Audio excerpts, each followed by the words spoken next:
ಸಾಮಾಜಿಕ ಅಂತರವನ್ನು ಕಾಯ್ದುಕೊಳ್ಳಿ ಎಂದು ಜಿಲ್ಲಾಡಳಿತ ಸೂಚಿಸಿದರೂ ಅದನ್ನು ಉಲ್ಲಂಘಿಸುತ್ತಿರುವುದು, ದಿನಸಿ ತರಕಾರಿ ಅಂಗಡಿಗಳನ್ನು ಬಿಟ್ಟು ಉಳಿದ ಅಂಗಡಿಗಳನ್ನು ತೆರೆಯಬಾರದು ಎಂದು ಆದೇಶಿಸಿದ್ದರೂ ಅದನ್ನು ಉಲ್ಲಂಘಿಸುತ್ತಿರುವ ಘಟನೆಗಳು ನಗರದಲ್ಲಿ ಕಂಡುಬರುತ್ತಿದೆ.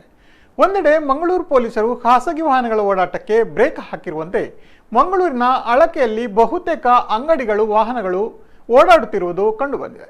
ಇಂದು ಬೆಳಿಗ್ಗೆ ಇಲ್ಲಿನ ಜ್ಯೂಸ್ ಅಂಗಡಿಗಳು, ಗ್ಯಾಸ್ ಅಂಗಡಿ, ಹೋಟೆಲ್, ಫ್ಯಾನ್ಸಿ ಅಂಗಡಿಗಳು ಬಾಗಿಲು ತೆರೆದು ವ್ಯವಹಾರ ನಡೆಸುತ್ತಿರುವುದು ಕಂಡುಬಂದಿದೆ.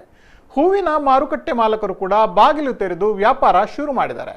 ಕೆಲವು ಅಂಗಡಿಗಳು ಬಾಗಿಲು ತೆರೆಯುವುದನ್ನು ಕಂಡು ಜನತೆ ಸಹಜವಾಗಿಯೇ ಅಂಗಡಿಗಳಿಗೆ ಬಂದು ಸೊತ್ತು ಖರೀದಿಸಲು ಮುಂದಾಗಿದ್ದಿರುವುದು ಕಂಡುಬಂದಿದೆ. ಜಿಲ್ಲಾಡಳಿತದ ಆದೇಶವನ್ನು ಉಲ್ಲಂಘಿಸಿ ಈ ರೀತಿಯಲ್ಲಿ ಅಂಗಡಿಗಳನ್ನು ತೆರೆದಿರುವುದರ ಬಗ್ಗೆ ಕಾನೂನು ಕ್ರಮ ಕೈಗೊಳ್ಳಬೇಕೆಂದು ಕೆಲವರು ಆಗ್ರಹಿಸಿದ್ದಾರೆ.